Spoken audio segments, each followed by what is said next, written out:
Gardening is supposed to be a peaceful hobby, but throughout history, planting the wrong seed could get your farm seized, your warehouse raided, or even land you in a federal prison. Why? Because some plants are too efficient, some are too powerful, and some threaten the profit margins of massive industries. We have compiled the Declassified Blacklist. These are 10 illegal plants you should grow before they disappear. Some were banned by the federal government to protect the timber industry. Some were raided by the FDA to protect the sugar lobby. And some were classified as biological weapons simply because they grow too fast. They tried to erase these species from the history books. Today, we are opening the file.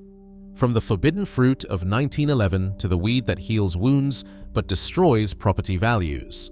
Which forbidden plant tops the blacklist, and why was it hunted for centuries? Are you ready to grow what they do not want you to have? We are counting down the 10 most suppressed plants authorities never wanted you to grow. From crops that threatened billion-dollar industries to weeds banned as ecological weapons, these species have been raided, outlawed, or stripped from the food chain, not because they are dangerous, but because they are too efficient, too nutritious, or too independent for the powers that be. This is historical analysis, not legal advice. Check your local laws. In 1991, federal agents stormed a warehouse in Colorado and ordered pallets of dried leaves destroyed. The target was not a narcotic. It was stevia, a shrub from Paraguay with leaves up to 300 times sweeter than table sugar. The FDA called it an unapproved food additive and issued an import alert, effectively banning stevia from shelves overnight. Behind the scenes, the sugar industry and artificial sweetener giants watched their margins. Stevia's sweet compounds stevioside and rebaudioside bind to taste receptors with astonishing efficiency, letting a pinch of powder replace a cup of refined sugar. While Japan embraced stevia in sodas and snacks, US regulators kept it in legal limbo for nearly 2 decades. Industry petitions and trade group pressure stalled approval, even as studies failed to prove harm at normal doses. Only in 2008 did the FDA grant generally recognized as safe status to purified rebaudioside. Unlocking a billion-dollar market.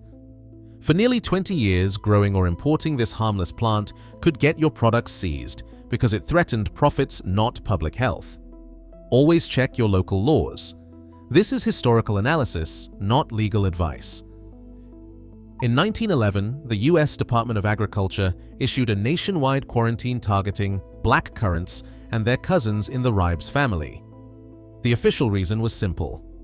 Black currants serve as a host for white pine blister rust, a fungus deadly to eastern white pine, the backbone of the American timber industry. Lumber interests, facing millions in potential losses, pressed Congress and federal agencies to act. Agents were dispatched to uproot backyard bushes and clear entire fields, sometimes going door to door. The campaign was not about public health or safety. It was about protecting a resource that built railroads, homes, and fortunes. In the process, Americans lost access to a fruit loaded with nutrients. Black currants contain 3 to 4 times more vitamin C than oranges. For decades, growing or selling these berries meant risking fines or worse. Restrictions started to ease in the 1960s as disease-resistant varieties emerged, but the damage was done. A nutritious berry erased from gardens, sacrificed to keep the timber supply safe. Always check your local laws. This is historical analysis, not legal advice. Sassafras once flavored every bottle of American root beer, its spicy aroma drifting from backyard brews to soda fountains. That changed in 1960 when the FDA banned saffrole, the main oil in sassafras root, after rodent studies tied massive doses to liver tumors. The verdict was clear. Saffrole was out, and the classic taste of root beer vanished almost overnight. Food chemists rushed in with synthetic substitutes, and the flavor industry quietly took over a market worth millions. Old recipes and family traditions faded as regulators warned of cancer risks. But the evidence rested on animal data at doses no human would ever swallow. Sassafras tea and file powder, long used in southern kitchens, survived in small doses or as saffrole-free extracts. Yet the real casualty was culture. A homegrown flavor was erased from shelves and replaced by artificial vanillin and caramel. Today, growing sassafras for personal use rarely draws attention unless you try to sell it as food. Always check your local laws. This is historical analysis, not legal advice. Comfrey has been called the bone knitter for centuries, prized in folk medicine for its power to heal wounds and speed recovery. Ancient texts from Rome and China describe its use as a poultice for broken bones and deep cuts, and they credit the plant's allantoin, a compound that stimulates cell growth and tissue repair. In 2001, the U.S. Food and Drug Administration issued a public advisory warning against internal use of comfrey, citing case reports of liver injury linked to pyrrolizidine alkaloids. These alkaloids, found in varying concentrations in comfrey roots and leaves, can break down into toxic metabolites inside the human body, sometimes causing a rare but severe blockage of veins in the liver. Animal studies showed tumors at high doses, but human data remain limited and controversial. Despite the warning, comfrey salves and ointments remain legal for external use in most states, and herbalists continue to recommend them for bruises and sprains. Some growers cultivate varieties with lower levels of pyrrolizidine alkaloids, and topical application is considered safe by most toxicologists since the skin absorbs only trace amounts. The line between remedy and risk is thin.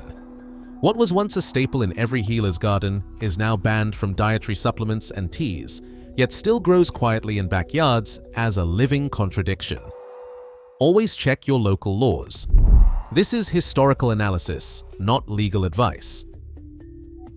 In 1912, American regulators declared war on a drink that had become the symbol of Bohemian rebellion: absinthe. The target was not the alcohol, but a single compound in wormwood called thujone. French psychiatrists led by Dr. Valentin Magnan claimed thujone caused hallucinations and madness, but their experiments involved injecting animals with pure wormwood oil, not sipping a glass of absinthe. Newspapers ran wild with stories of absinthism, blaming everything from seizures to murder on the green spirit. The real culprit, high-proof alcohol, went ignored as temperance groups and the wine industry pushed for a ban. By 1915, absinthe was outlawed in France, Switzerland, and the United States, even though vintage bottles tested decades later revealed thujone levels rarely topped 5 milligrams per liter, far below the modern legal limit of 35 milligrams per liter. The myth outlived the science. Today, Artemisia's relatives are best known for their medicinal punch. Artemisinin, derived from sweet wormwood, earned a Nobel Prize for its power to fight malaria. Wormwood itself remains a potent antiparasitic in traditional medicine. Absinthe is legal again, but only under strict thujone controls, and the old warnings still echo in every bottle. The real danger was never the plant, it was the panic. Always check your local laws. This is historical analysis, not legal advice.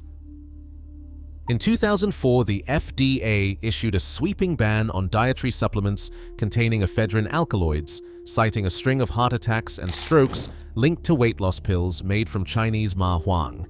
But the crackdown did not stop at the source.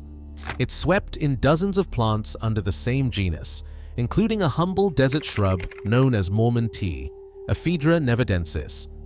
For centuries, indigenous peoples and pioneers brewed its slender green stems into a mild tonic, prized for easing coughs and clearing sinuses. Unlike its Asian cousin, which can pack more than 2% ephedrine by weight, American Ephedra species contain less than 0.1%, and often none at all. Lab tests confirm that Mormon tea is essentially alkaloid-free, no buzz, no jitters, and no danger of overdose.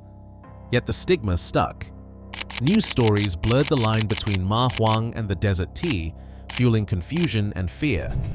Regulators lumped them together, even though the FDA's own dockets acknowledge the difference. Today, Mormon tea is legal to grow, harvest, and brew as an herbal drink in most states. It is only banned as a supplement if marketed for stimulant effects. That is the loophole. As long as it is sold as tea or ornamental, it slips through the net. A classic case of regulatory overreach, one plant criminalized for the sins of another. Always check your local laws. This is historical analysis, not legal advice. Water spinach, also known as kangkong or Ipomoea aquatica, grows faster than regulators can keep up. On the federal noxious weed list since 1974, this plant is illegal to sell or propagate as food in more than half the United States. The reason is simple.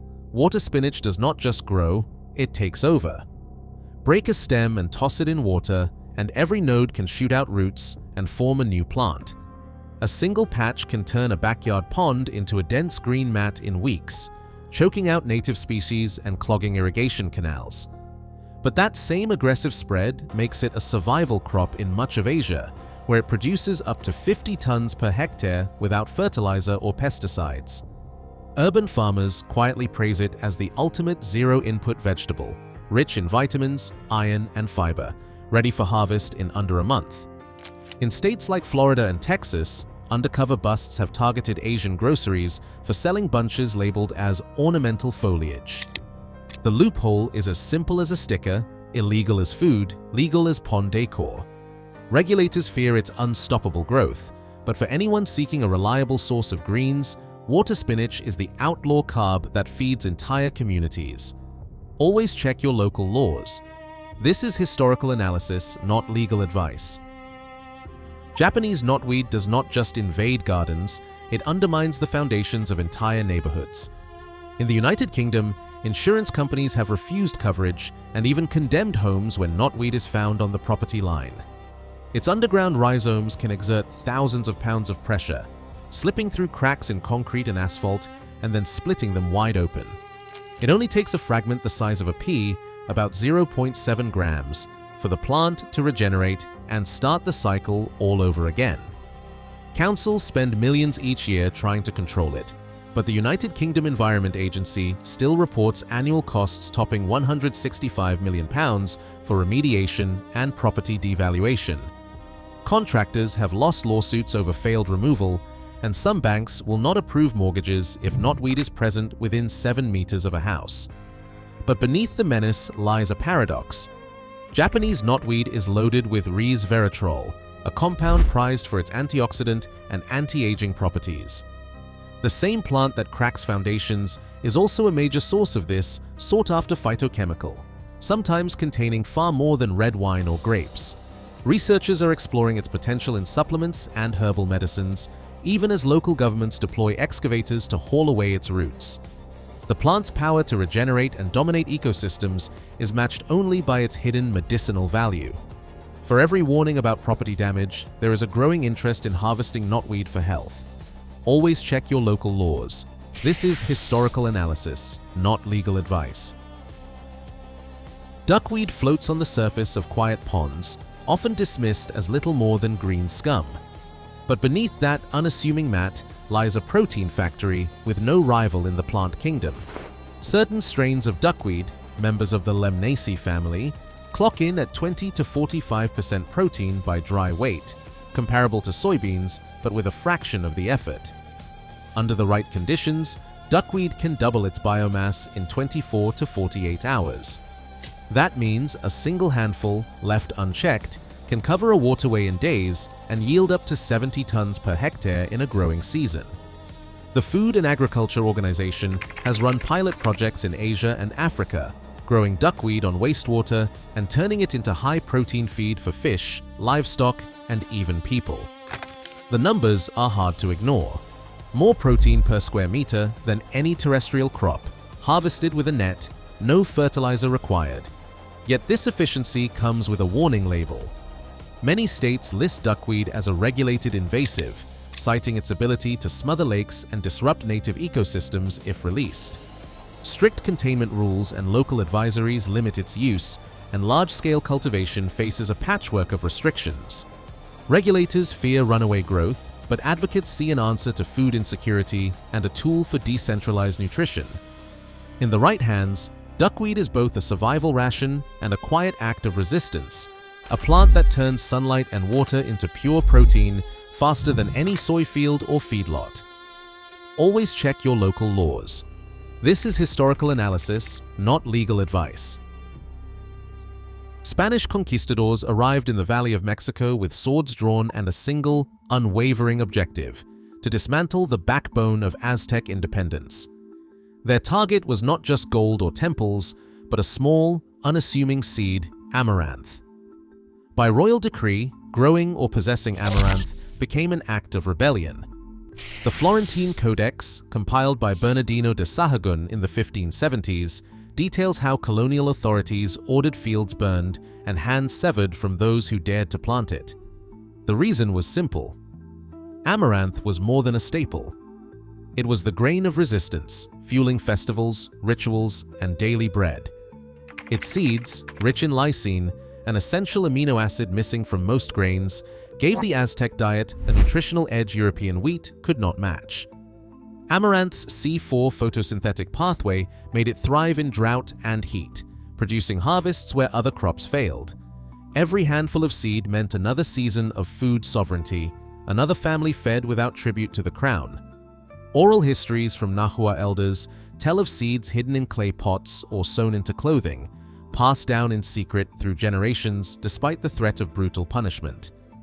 For centuries, colonial bands tried to erase amaranth from both field and memory, but the plant's resilience outlasted every edict. Modern science finally caught up.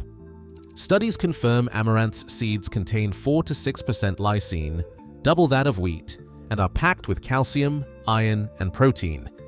Its drought tolerance is legendary. Even under scorching sun, amaranth's C4 engine keeps it green and growing. Today, heritage farmers and food sovereignty activists are reviving amaranth as a symbol of resistance and renewal. Planting it is no longer a crime, but a living act of defiance, a reminder that true independence is rooted in what you can grow, save, and share. Always check your local laws. This is historical analysis, not legal advice. Across all 10 banned plants, one truth emerges. What is forbidden is often what empowers us most. These bans reveal not a war on danger, but a fight to control abundance, independence, and innovation. Today, the real threat is not wild growth. It is enforced scarcity. To question what is outlawed is to reclaim the right to choose what flourishes. This is historical analysis. Check your local laws. Which plant would you risk growing? Let us know below.